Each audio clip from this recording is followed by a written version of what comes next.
Good morning, sports fans from all around the globe. I am your host, Jeff Dawson, East Coast Sports Investors, and this is your breakfast bankroll for Thursday, June 30th, 2022, the last day of June, as tomorrow we turn the calendar and July is knocking. It's July 4th weekend. Let's celebrate with some fireworks, hot dogs, barbecues, baseball, and whatever crosses our desk.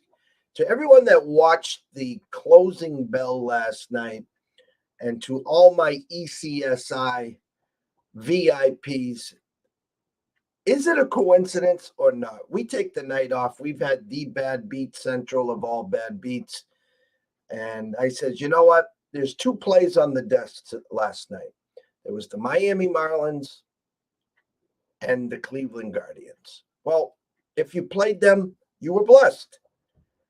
Miami Marlins, 2 outs, 2 strikes, 2-run homer, top of the ninth. Alcantara, 117 pitches, complete game. You never see that anymore. Marlins win 4-3. And then the Guardians, 3-0 lead, 3-3. We go to extras. Twins put up 3. Game's over, right? Not so fast. Guardians get 2 runs, 2 outs, 2 strikes, 2-run walk-off homer. You were blessed with a 6-5 win. So God bless you guys. If you stuck and stayed with us, the eyes are not wrong. It's just the luck meter has just been crushing us. But today we are blessed. Great, great friend. Known Brady for a long time. We go way, way back. NFFC. He is the heartbeat of Dallas. When I have an opportunity to bring him in to talk Dallas sports, I clear the desk, and we're blessed to have him on here today. So let's bring him in, the legend of Dallas, the one and only Mr. Brady Tinker. Hey, good morning, Jeff. How you doing, buddy? Good morning, Brady. How are you, my friend? Excellent. It's nice and hot. Humidity's down a little bit. It'll be a good golf weekend if you can stand it.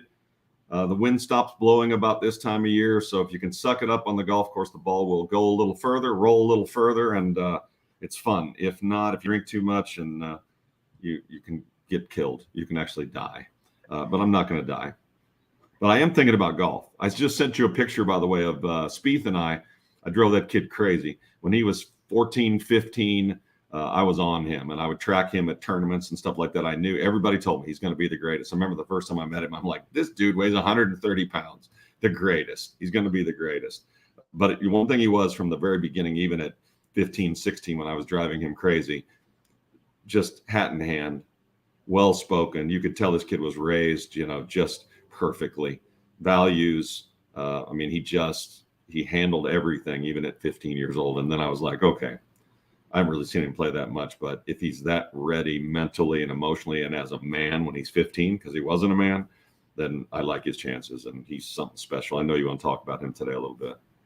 Yeah, I'm going to start the show before we dig into the meat and potatoes about Jordan. We're a couple weeks before the Open at St. Andrews, the return of Tiger, history.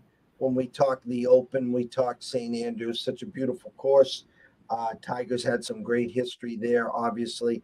But when you're on, I always like to talk about Jordan and your relationship with Jordan. And I look back last year where the return of Jordan, and it was just like, wow, he was clicking on all cylinders. The magic beans from around the green, whether it was a bunker, whether it was a 60-yard chip in, he was back. This year, we've seen flashes. We haven't seen consistency.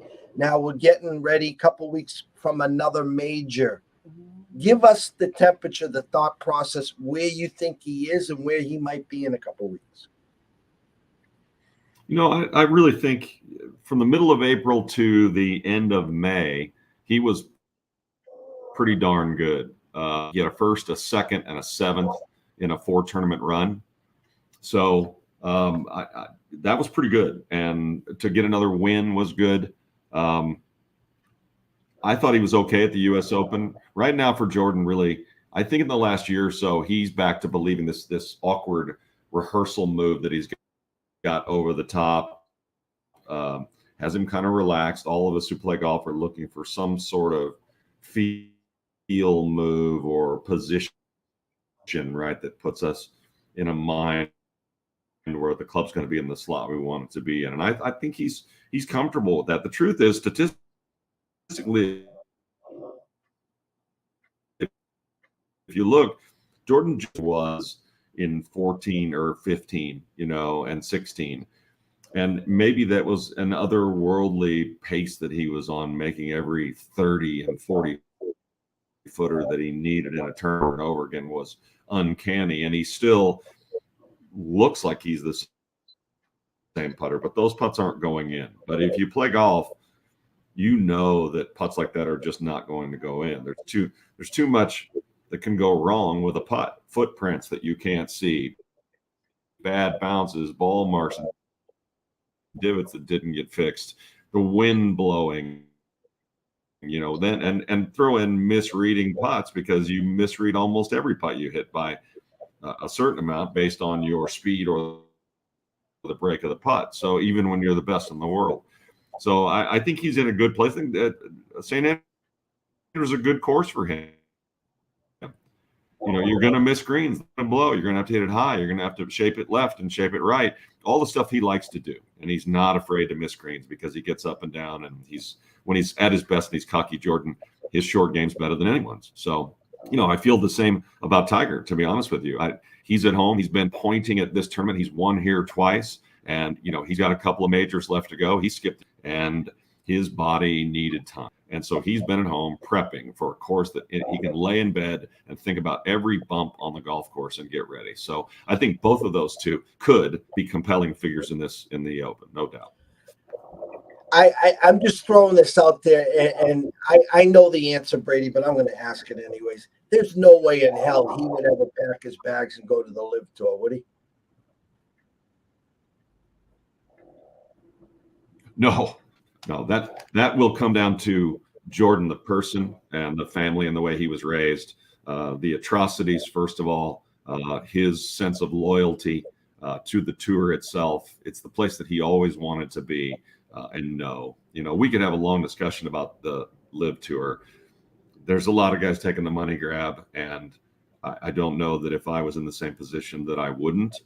Because as I think Louis Oosthuizen said, if we don't play in any countries where there's been atrocities, then we may not play a whole lot of golf. And as embarrassing and disappointing as that sounds, and as maybe a big a cop-out as it is, it's also true. But Jordan is not going to the Live Tour. No, never. And that, that whole thing is interesting. I mean, that's a Phil Mickelson egomaniac thing.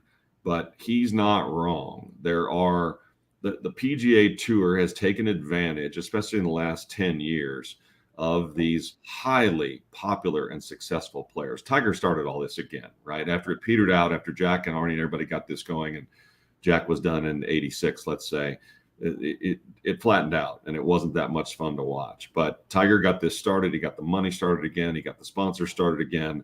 He brought kids back to golf. But the Justin Thomases and Jordan Spieths and all of the terrific young kids that are on the tour, Colin Morikawa's, there's so many personalities now. The tour is so good. And all those guys really want, the top 50 guys really want, is some guaranteed money for showing up at tournaments. If you're going to require that they play, I think it's 30 tournaments, 28 tournaments, that's a lot. And so either give them the opportunity to pick and choose a little bit more and maybe play 24 tournaments, or give them some guaranteed money when they're loading up for the fourth straight tournament in a row, and they'd really rather be at home with their families, and they're all already rich. So make it worth their while, because the top, 25 to 50 are the ones who guide this tour. I'm sorry, I know you didn't mean to get off on LIV, but there are some things that they want, and Monahan and the PGA Tour itself has been extraordinarily arrogant. And they have had money set aside. And you saw that. Monahan's already responded. The PGA Tour already found about $130 million that they had apparently in the back room back there to up the ante on 3 tournaments to make, 3 or 4 more tournaments for the top 50 players only that have no cut. It's the kind of stuff they've been asking for years. And Monahan's been like, we do what we want to do. You guys are just part of the tour. We don't need you. Well, now all of a sudden he's a little worried. Yeah, we had Dubsy Anderson on last night, and that's exactly what he said. They just miraculously found $160 million in the back vault, and almost emulating, the what the Live Tour's doing, no cuts, this, that, the other thing, and it's comical when Brady. We're like tea bags, okay? We don't start working until we're in hot water, and so competition is good sometimes, and this kind of the PGA Tour, some of them, the Rorys of the world, talk about prestige, honor, holding the trophy up, being a part of history. Okay. But as you can tell, money is a factor as well. And the guys that cross the line, if you look past at them, they're on their back nine, no pun intended. They haven't been a factor in the PGA. Yeah, you get to play for the majors. You get your swing at history, but for the most part, they're just going through the motions. They got their deals with their bags, their irons, and whatever it is. So I think it's a tough call for a lot of these guys, and for some, it's life-changing money that they aren't making on the PGA Tour. No doubt. And you'll see some other big names go. I'll be shocked if Ricky doesn't go. Ricky's had about a 4-year run here where he's having trouble getting back to the level that he was at. There was a year, 5 or 6 years ago, where he finished top 5 in all the majors. And I love Ricky, but I'd be shocked if Ricky doesn't go take $100 million or whatever they're going to offer him. Now, you're not right about everybody. DeChambeau isn't on the back nine. He's hit kind of a tough wall. I think Patrick Reed's still in the middle of his career, as big a dick as he is, and certainly Brooks Koepka, when interested, is still one of the top players in the world. But the other thing the LIV Tour has done, people may say, well, the PGA Tour doesn't need those guys. Well, top 20 most popular players, the LIV Tour just took a chunk out of a bunch of them. Okay, the love and hate for Koepka puts him in the top 20. Mickelson as well, Bubba Watson as well, Bryson DeChambeau as well. Those are big names that in terms of popularity, that sell, in theory, T-shirts or clubs or whatever it is, right? Those are names that keep the tour going, even if they aren't currently in the top 10. And so I think it's a much bigger deal, and you can see Monahan reacting. This always comes out to be the same thing. It's always money. Saudi Arabia. Do you know how much money Saudi Arabia makes a day in oil? Just guess. $149 million a day. So I had someone say to me the other day, they've spent $600 million setting this thing up for an 8-tournament deal. They can't sustain this. I'm like, yes, they can. Till the friggin' cows come home. $149 million a day in oil. A day. They can afford anything. So their motives are terrible, I'm certain. But for Phil and these guys, it's a martyr thing. They are going to do their best to change the tour. Phil certainly probably has won his last PGA tournament, and it was a major. Good for him. And he's more than willing to be the a-hole in this deal. He is, and he's wearing that mantle. And by the way, he's lined up next to another a-hole. Greg Norman's one of the biggest a-holes in the history of the tour. And the truth is, one of the best drivers of the golf ball that we've ever seen, ever. And he only won 2 majors, and neither one of them were in the United States. He's been a whiny bitch for his whole career. So the two of them can line up and decide what's wrong with the PGA Tour, and they've kind of done it. And that really is what this Live Tour is about. Going to change gears here, which is probably the headliner in your neck of the woods, the Mavericks, and what could have been an easy sign in the middle of the season, as we've talked about yesterday. At the beginning, yeah. With Mr. Brunson. Now he's a headliner at the Mecca, heading to MSG and the Nick to make about $27 million per. What's the feel for Mavs country, Luka country, Mr. Cuban? What's everyone saying over there? I think that the fans are sort of like, why are we? I mean, he was a pretty good player, and we recognized he was good at Villanova, but he was late first round or a second round pick. I think he was a second round pick. The year that Luka got chosen, they chose Brunson as well. And so I think for the most part, people are like, that's a lot of money. Just save your space and figure it out. And you've already improved with what's the kid's name that they just signed that was in Houston? I didn't really know anything about, embarrassingly. I'll think of it in a minute. Christian Wood. So there's a lot of people like Christian Wood averaged 19.9 and 9 rebounds last year, and he's 6'10", and there, you're good. You're probably better now than you were even without Brunson. Well, Christian Wood, first of all, has sidebar issues. Christian Wood's an asshole and has not been a consistent player effort-wise or attitude-wise. Now, he was in Houston. You might say, he was in Houston. Who wants to be in Houston? But he did some things while he was in Houston that are very suspect, and they were ready and willing to get rid of him. So I'm happy to have Christian Wood at 6 feet 10 inches, a 3 and D, probably not, but a 3 guy who does also rebound. And maybe Jason Kidd can form him a little bit and get him to not be an asshole and talk to me on the fact that maybe he can make an all-star team. If Christian Wood ends up number 2 here to Luke, he might make some all-star teams.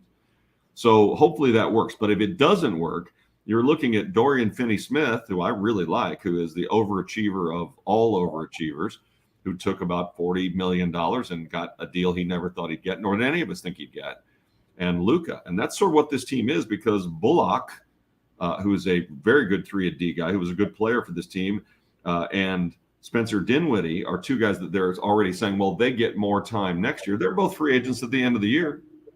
So you look up, and my point on needing to have signed Brunson is not that he's the greatest player in the world, but he's a good player. He's probably a top 10 or 11 point guard, and probably is not going to get much better than that, but that's a good player. And we've seen he can get his own shot. And the other thing that we saw that did stand out is when Luka missed games during the regular season, and then he missed, 2 against Utah in the playoffs, the Mavericks offense was more fun to watch.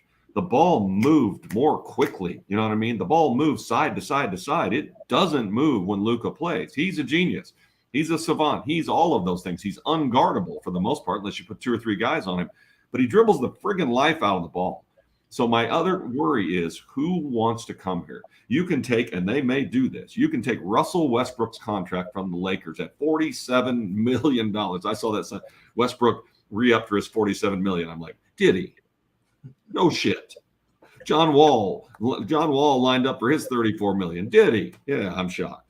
But you can take that contract, play through this year, deal with him if you want to, and then next year the Mavericks will have a gigantic opening for free agents. My question is, who's stepping through the door?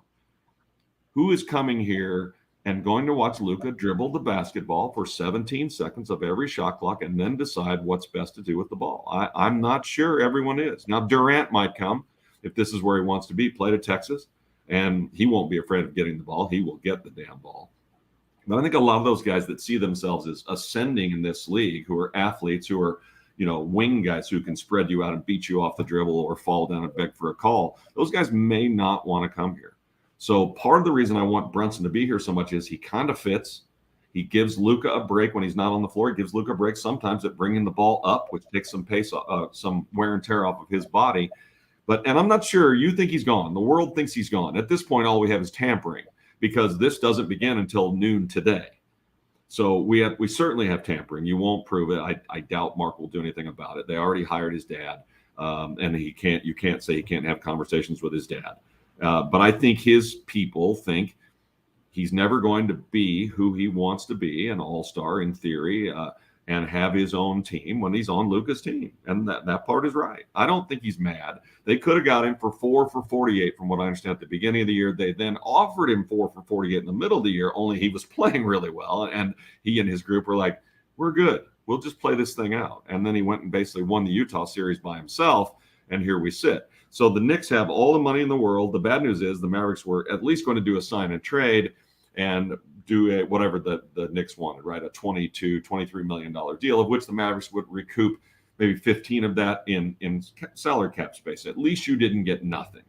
At this point, the Knicks got rid of guys you didn't think they could get rid of. They got rid of everybody. They got rid of Burks and Nerlens friggin' Noel, and they got rid of Kemba Walker, and they got people to take. I can't believe what they got done, but they got it done. And so they have the space to be able to afford this guy and have more space. And I think their plan sort of is with Barrett and Randall and Brunson. Not oddly enough, they're all left-handed. Isn't that weird? With those 3 guys and then space next year, the year after, for a big-time free agent, maybe basketball in New York can be back. That's the sale that's being made to him. I think he's smarter than that, and he knows that there's 30 years of nothing in New York, and that playing alongside a superstar, if he can figure out how to make it fun, is the best chance for him to get to an NBA Finals and win. And Brunson's always won. In high school, he won everything. At Villanova, he won 2 championships. The reason Rick Carlisle desperately wanted him, and they were so thrilled in round 2, was he's a winner. He's a winner. He makes good decisions. He works hard. He comes early. He leaves late. He's that kind of guy. And winning NBA championships is hard. You have to have everybody on the same page. Look at how many superstar teams that have been put together in the last 3 or 4 or 5 years that these players are all dictating where they're going that don't work because they aren't willing to take a role. They aren't willing to take any steps back. It's all about social media and money and me. And in the NBA, for the most part, when you get all the way down to it, that doesn't win very often. It really doesn't. No, and kind of sort of hats off for Golden State. Now I talked about they had a layup for a path, and you only can play who's in front of you, Brady. But the fact that the Lakers weren't in the playoffs, they don't face the Clippers, they face a banged up Denver team. They don't have to face the Suns. They get to the championship, and the Celtics who broke through finally. They'd been in the Eastern Conference Final a few times, but as you could tell, even though the Celtics are up 2-1, Brady, the inexperience finally showed, and the experience for Golden State showed. And then they go on to win, game 4, 5, and 6, 2 of those in Boston. And Steph gets his 4th ring. Draymond gets his 4th ring. Steph finally gets his MVP. So for you being in Dallas and looking at West and what this team has done, and kind of, I would say that's it now. Maybe Draymond moves on. Maybe Clay moves on. I don't know what's going on. They got younger pieces to step in there with Poole, Wiggins, et cetera, et cetera, et cetera. Can you use them as a model, Brady? You have the star, and you are looking for someone to play with them, but you have other pieces. Are you that far away from being able to compete with something like that? Well, I think you would. The quick answer is no. But on the other hand, Draymond Green, as quirky and odd as he is a fantastic player. So to find, a Draymond Green would be perfect for the Mavericks. Give me a Draymond Green who plays defense, who rebounds, who has a nasty streak, who is also a key cog in their offense, right? Draymond Green is brilliant as a part of that offense as the ball rotates through it, not only setting screens, but making passes and moving the ball on. The fun thing about the Golden State Warriors for me is the ball moves. It's not one person dribbling the life out of the ball. The ball moves. The ball gets to Clay in a second on the weak side. The ball gets back to Steph as he hauls ass around through 3 screens and gets to spots, and Draymond flips in the ball. It's almost a thing of beauty to watch, really, in an NBA right now that isn't beautiful to watch. I don't want to watch guys hovering 4 feet behind the 3-point line so one guy can dribble and break people down and try and get what he wants and yell and fall down. I think overall it sucks. So watching Golden State the way they played, I rooted for them because at least it was a better brand of basketball. Are the Mavs close to that where Luka can be a similar type player? Maybe, but tell me who that is that helps foster this offense, because right now it's one person. It's one person holding the ball. He does have golden skills passing wise. His statistics as to when he passes the ball and who he passes it to and the shots that they get are very good. They're very good. But if you ever played any basketball at any level, you also realize that when you play defense at one end and the guy who's got the ball doesn't very often, that wears on you. And then you get to the offensive end and he's got the ball and he's dribbling the ball and he's making the assessments as to where the ball goes. It does wear you out. And hovering the 3-point line and sort of waiting for it to come to you. Listen, shooting is about rhythm. That's why Golden State shoots the ball so well. There's a rhythm to that rotation offense. There's rhythm to them pushing the basketball after long misses, right? And it's a league full of long misses because it's a league full of people shooting 30-foot shots. So the ball comes long off the rim and off we go. The Lakers, the Showtime Lakers used to make millions off of that, right? They could run a set offense through Kareem, but the minute a long rebound came, they were shot out of a cannon, headed down the floor, worthy, et cetera, et cetera. They were everywhere. And that is prevalent here, and the Golden State Warriors are pretty good at that too, because now long rebounds end up in the hands of the best athletes, and they have a lot of really good athletes. They really do. So are the Mavs a ways from that? In theory, no. In theory, no, they're not. But in reality, when I look at this roster, yes, they're a long ways away from that. That might have been a miracle friggin' run. Remember, that was the first and second series that they had won since 2011 when they won the NBA championship. It's been a long time. And you're right. For Golden State, it lined up, but it also kind of lined up for the Mavs, right? Utah was who they wanted to play. And then Luka gets hurt, but they're able to elongate the series, and Brunson gets them through that series. And then they get back to Phoenix, and Phoenix is a little over their skis. Phoenix in game one looked at Brunson when he fell down, looked at Luka, and they were taunting the hell out of them and basically saying, you're in our way, get the hell out of the way. And this Mavericks team was pretty had some fortitude to them. Kid is a tough guy, and he's taught them that. You have a jaw of iron, you have hands of iron, you play defense, you get the ball, and we have one of the greatest players in the league, and just got to believe. And they did, and it went a long ways. But I don't see them lined up when I look at Luka, Dorian Finney-Smith, Bullock, Hardaway coming back from an injury, Maxey, Dwight Powell, Bertans at $16 million a year, Frank Ntilikina, who no one's heard of, Josh Green, Spencer Dinwiddie, who's going to be a free agent, and then Christian Wood, right? I mean, tell me that you believe that's an NBA Final Four team again for next year. I mean, maybe it is. But to me, I'm like, maybe it's not. And I don't think this is going to change. And by the way, it looks like Brunson comes off of that list. And tell me that he wasn't a big key to them getting to a third series and almost getting the NBA Finals. He damn well was. He was. And I will say this too. This Brunson thing's not over. The Mavericks should have given him the offer at the beginning of the year when he asked for it. He would have taken a really team-friendly deal as we look at it now. They offered it in the middle and kind of pissed him off, and then he waited himself out, and he's playing for the big dollars. But the truth is that, from what I understand right now, it's 4 for 110 from the Knicks. Now, they can go higher, but that's the offer. The Mavericks can go 5 for 125. The Mavericks own the bird rights to this kid. So they can make it a number that's much bigger. Maybe that's what they're doing. Maybe Brunson is playing the financial game of we want to be in Dallas. We just decided to jerk you around a little bit, and we went 5 for 125. And we'll be back. And it won't shock me if that thing flips. It will not. Can't wait for that one. We had an hour and a half to go to see what happens there. 2 weeks away, Brady, 2.5 weeks, OTAs for your Cowboys in Jerry's world. Let's get the temperature in Jerry's world. What's going on in camp? OTAs and stuff are, already over. We're 2 weeks away from training camp. I'm sure that's what you meant to say. Yeah. In Oxnard, and they look forward to that. I enjoy going out there. Oxnard's a wonderful place for them to be. 70 degrees at night. It's 78 degrees during the day. Rarely are they getting the brutality of the heat that they get here every day at the Star in Frisco. So it's pretty relaxed. I don't know. It's the same stuff, to be honest with you. For me, I'm not bullish on this team at this point unless Dak Prescott takes another full step forward.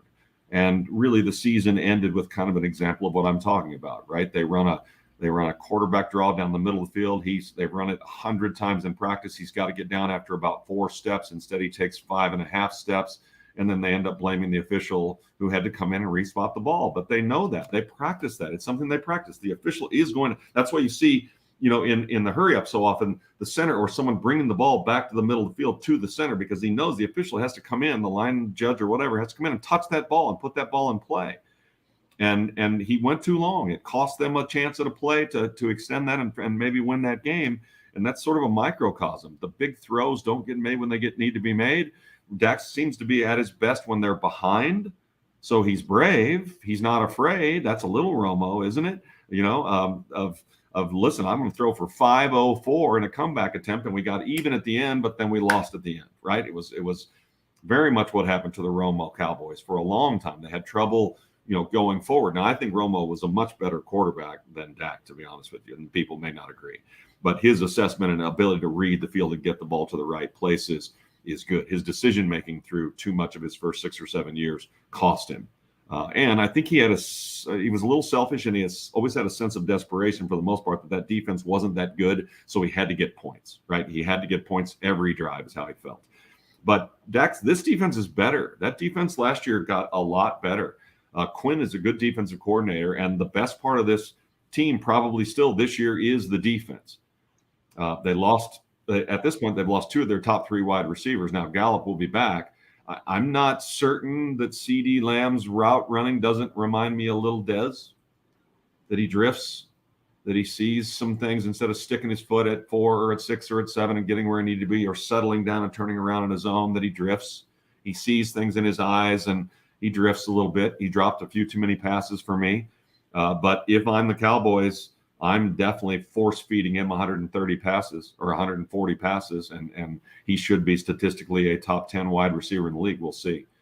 But they lost 2 dogs, and I think that this country club, which it is, if you get a chance, people, to come to Dallas and see the Star, whether you like the Cowboys or not, come see this. Come see this Taj Mahal. It's incredible. It's incredible.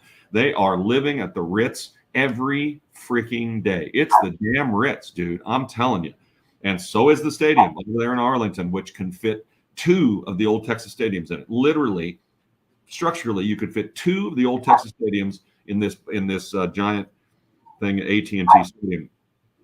And they lost 2 dogs. Lael Collins, the right tackle, may have let them down, may have done some things, but Lael Collins was a good guy, and he was a bad-ass right tackle. And Tyron Smith already has back issues. Age 32 or 3. The truth is Tyron Smith's body's much older than that. So you've got a questionable left tackle, and you let your right tackle walk and go to what Cincinnati is a free agent. I think that was ridiculous. I think letting Randy Gregory get away to Denver was ridiculous. And that ended up being sort of a FU thing with Jerry and Gregory's agent. They made their deal with Denver first. Then they called Dallas, and Jerry was like, "You want to be here? This is where you want to be. We'll make the same deal." And Gregory was like, "Okay, I think you're right. I think I do want to stay there. We're building something. Maybe I like Tank, and certainly we've got a superstar there now in number 11. And maybe that's where I should be." And they helped me get through my problems passing tests and getting in this league. So I'll stay.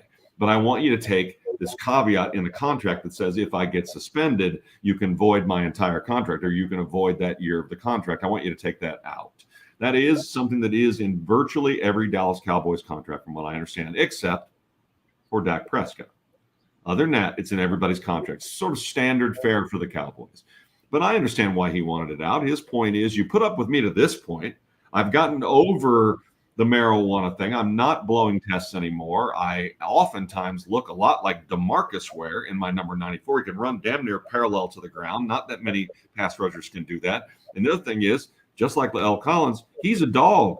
He ain't afraid of nothing. He will get in a street fight in a minute, and so will Lael Collins. The problem is there's only about 3 of these guys on his team, and you let 2 of them walk. And then you overreact in the draft to replace them.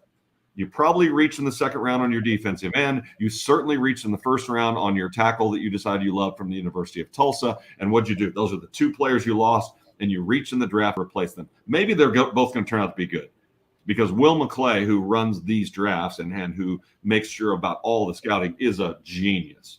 If you look at the Cowboys' first and second and third round picks for the last 5 or 6 years, it's solid. It's very, very solid. So I trust Will McClay implicitly, but I'm not sure that those 2 guys were literally where they got drafted. I think you reached a little bit on both those guys because they decided they sort of fell in love with them, and they're perfect fixes for what you lost. But the point is, why'd you lose them? You had plenty of money. They still got money. You had money to pay Randy Gregory. You didn't have to move, go to Lael and tell his agent that we're going to reshape the deal for next year a little bit because you let us down. It's purely incentives. He'd have played for it. So losing those 2 guys and having to replace them with reaches in the draft for me was already a kick in the nuts. And the other thing is, I don't think that Dak Prescott is going to be the quarterback that everybody needs him to be for this team to get where it needs to be for the first time in 27 years if they don't have a good running game. And I think Zeke's body's kind of done. This is Zeke's last year here. It was a brilliant contract that Zeke and his agent wrote. They couldn't get out of it. Otherwise, they probably would have a year or 2 ago. But they can get out of it after this year. So he's gone. And so is Tony Pollard. Tony Pollard's rookie deal is up. And you might say, well, why wouldn't you re-up to Tony Pollard? You don't re-up guys who are running backs in this league at the end of their rookie contract. You don't. 4 or 5 years in this league, even though he hasn't had full-time carries, he's not very big. So the minute that number gets to 8, 9, 10, 12 million a year for Tony Pollard, he's gone too. So, and I don't know how this I think the running game is the key to everything, and yet you lost your right tackle and your left tackle's already hurt, and your two running backs are leaving. I'm skeptical.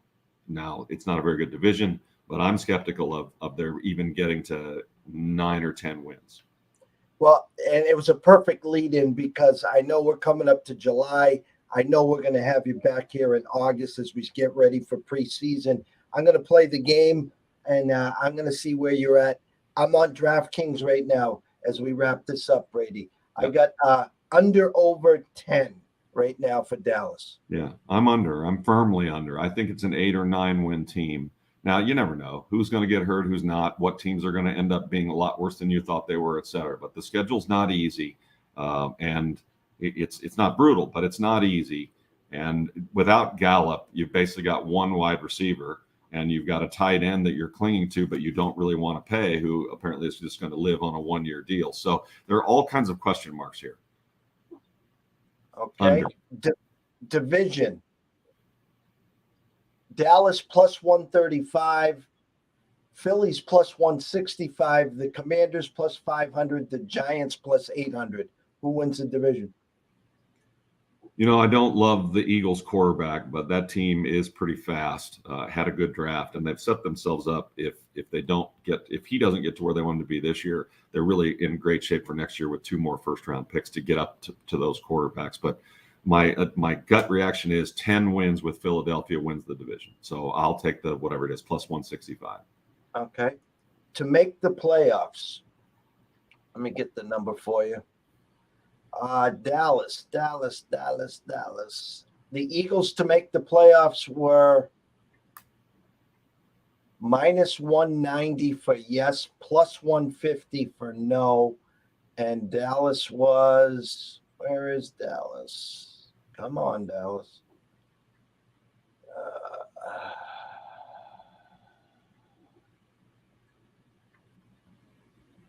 Wow. Oh, there's Dallas. Look at this. See, so the numbers don't make any sense. Dallas to make the playoffs, minus 250, yes, plus 195, no. I don't. I'll take the plus 195. When Tyron Smith doesn't start this season, and there's every chance he won't. We're talking about a back. This is the same back we've been talking about for the last 7 or 8 years of his career. When he doesn't start this season, and they've got Steele, a marginal guy in at right tackle, and they end up having to put the rookie from Tulsa at left tackle, they're already in deep shit. Well, if I told you this, Brady, to win the NFC, okay, and the funny thing is, it's almost like these numbers are built in because we know the following, the respect. You know, it's Dallas's year. It's Dallas. You know, everyone. It's Dallas's year. Fans, and the truth is, the fans need to wake the hell up. It is not always Dallas's year. Just because you want to make it so by saying these are my boys, you got to be honest with yourself. It's not always Dallas's year. And losing those 2 players is inexplicable to me when you had the salary cap to keep them. It really is. It doesn't make any sense. And for me, it's a really big deal. So I believe Quinn can shift things around and make this defense as good as it was last year, which is a top, depending on the metrics, a top 5 to 15 defense, keeps them competitive. It's the offense that's going to struggle. That's going to be sporadic off and on with this team. And I think they're really going to struggle. And I know it'll shock people, but I really do. In your NFC, Tampa's at plus 300, Packers at 450, Rams at 500, Niners at 750, your Cowboys at plus 850 is fifth. Certainly Tampa's in the driver's seat. I mean, Gronk will come back, right? Gronk's retiring. It's what we've done on radio here is done now Gronk's going to retire finally. What's the top, 10 all-time tight ends? Where does he fit? We had a fun time doing that last night on the Drunk Sports Podcast, which was pretty good. drunksportspodcast.com. It was a really good show last night.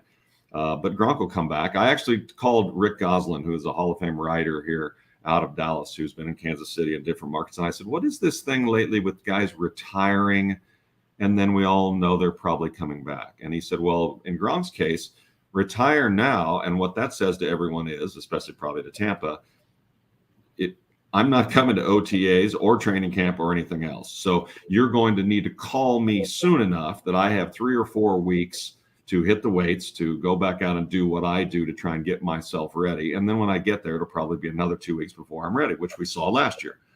And I think Tampa and everybody knows what that is. So that's the point, apparently, in I'm retiring. It is, don't call. I'm not coming to camp. I'm not doing any of that. I'm Gronk. I'm a big old bastard. I've won Super Bowl. I'm probably the second or third best tight end to ever play. And if Tom calls and they're on their path, as I want them to be, they haven't had key injuries, then yeah, call me in week 10. I'll get there. So I certainly love what Tampa's doing. I think Tampa's the team. I mean, Tom's the guy.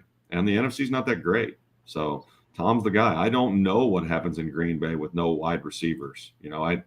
It's a mystery. He's a great quarterback, but I don't understand any of that. So really the only faith I have that the Cowboys have a shot here is there actually might be 2 teams come out of the NFC East, because the NFC overall sucks.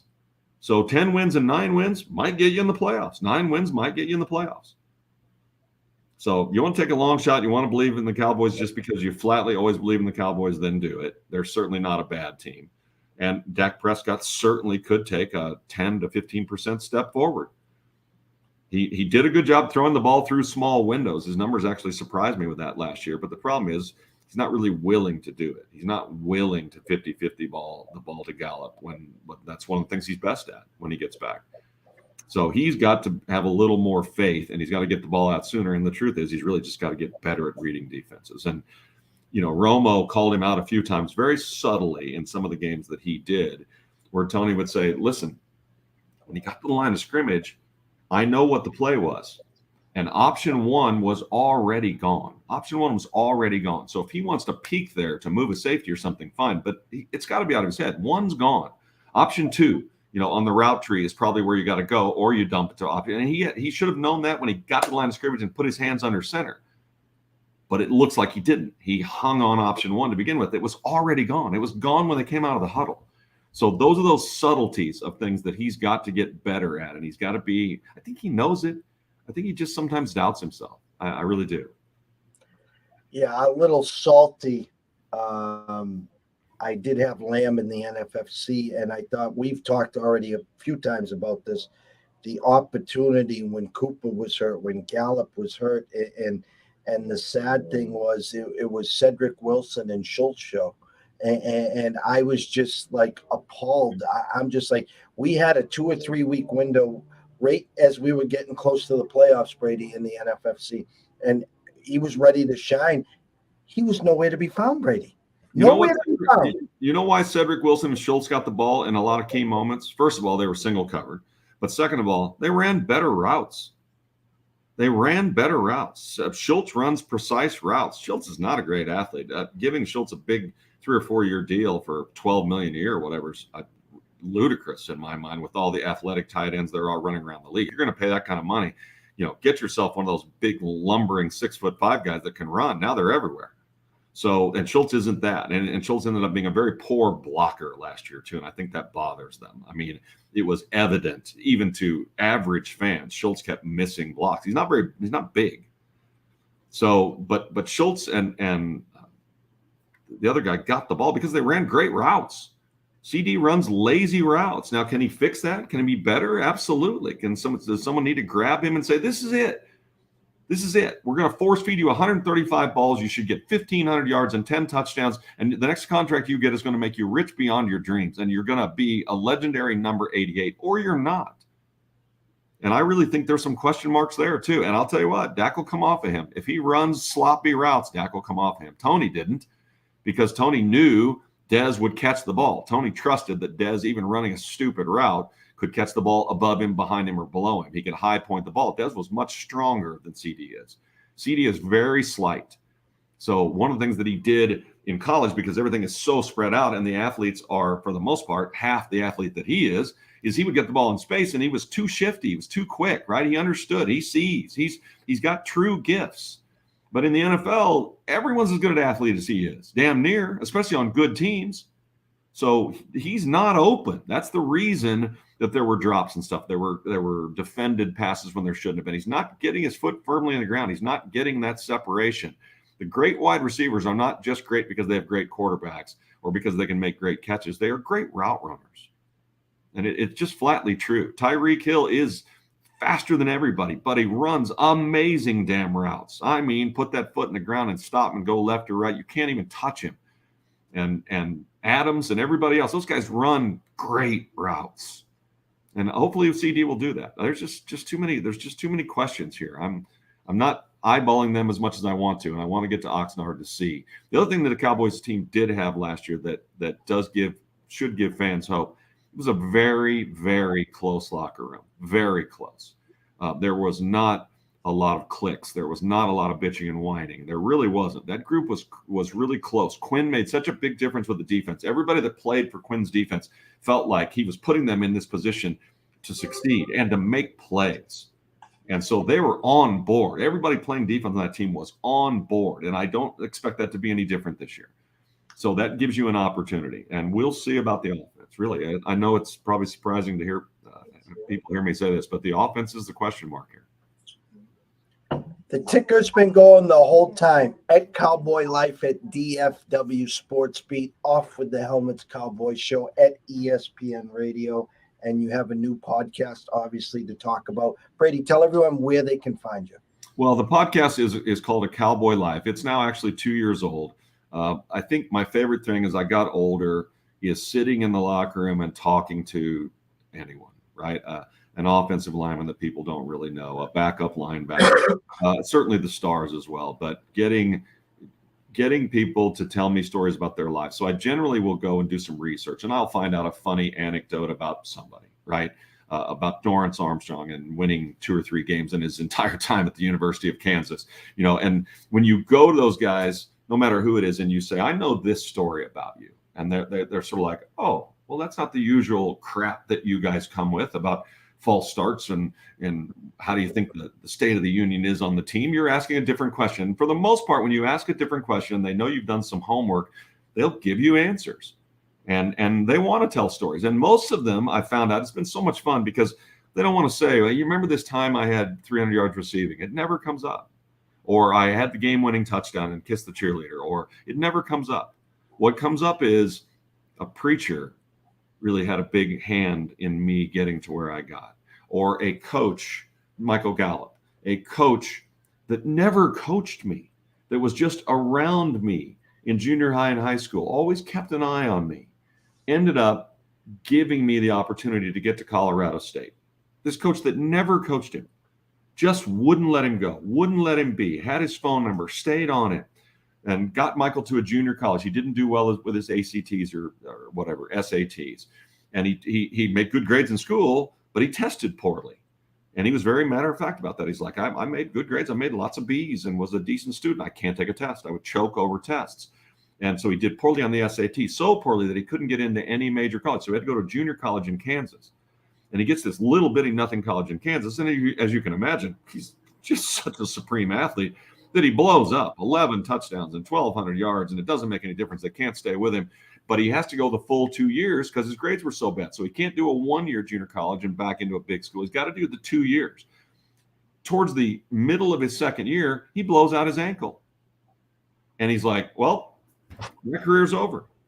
My ankle's bad. I didn't finish my season. No one's going to come after me. I'm in the middle of friggin' Kansas at some school no one's ever heard of, and I'm done. And damned if the phone doesn't ring. And this old coach who never coached him, who just kept track of him, called and said, what are you doing? And Michael's like, I'm going home. Going to go be a mechanic. I'm going to go do whatever it is people do in my little town. And he's like, hold on, I'll call you back.